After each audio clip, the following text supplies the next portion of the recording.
श्री कृष्ण भगवान कहते हैं, जिसका मन उसके वश में नहीं है, उसके लिए उसका मन शत्रु के समान है।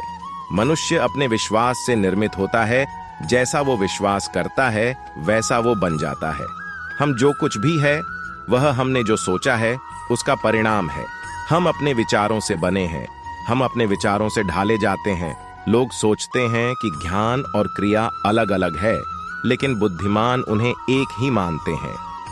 जिस प्रकार इस शरीर में रहने वाला बचपन, युवावस्था और वृद्धावस्था से गुजरता है, उसी प्रकार मृत्यु के समय वह केवल दूसरे प्रकार के शरीर में प्रवेश करता है।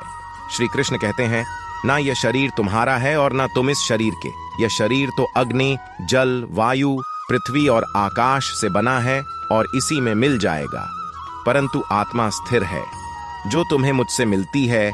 और अगर तुम मुझे पाना चाहते हो तो फिर तुम अपने आप को मुझे अर्पित करना होगा।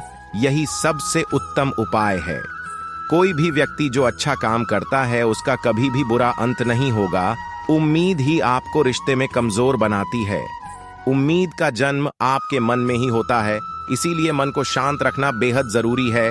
और शांत, नम्रता, मौन, संयम और पवित्रता ये मन के अनुशासन है। सभी स्वार्थ तथा इच्छाओं पर काबू पाना पर्याप्त नहीं है।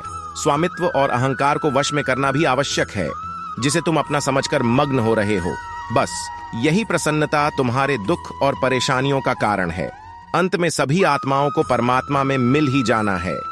यही तो आत्मा का अंतिम लक्ष्य है। सभी जीव मुझ में है और मैं सभी जीवों में हूं। तुम्हारे कर्म ही तुम्हारे भाग्य के निर्माता हैं। तुम्हारा मुंह ही तुम्हारे दुखों का महान कारण है। आज वो तुम्हारा है, कल वो किसी और का होगा, इसलिए व्यर्थ का पछतावा मत करो। वर्तमान में जीना और उसका अनुभव ही जीवन है।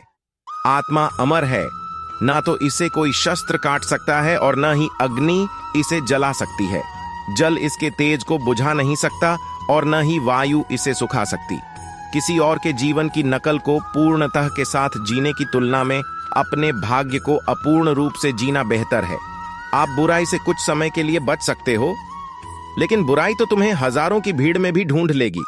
जैसे गायों के झुंड में बछिया अपने मां को ढूंढ लेती है। मैं विधाता होकर भी विधि के विधान को टाल नहीं सकता, लेकिन तुम्हारे कर्म तुम्हारे जीवन को बदल सकते हैं।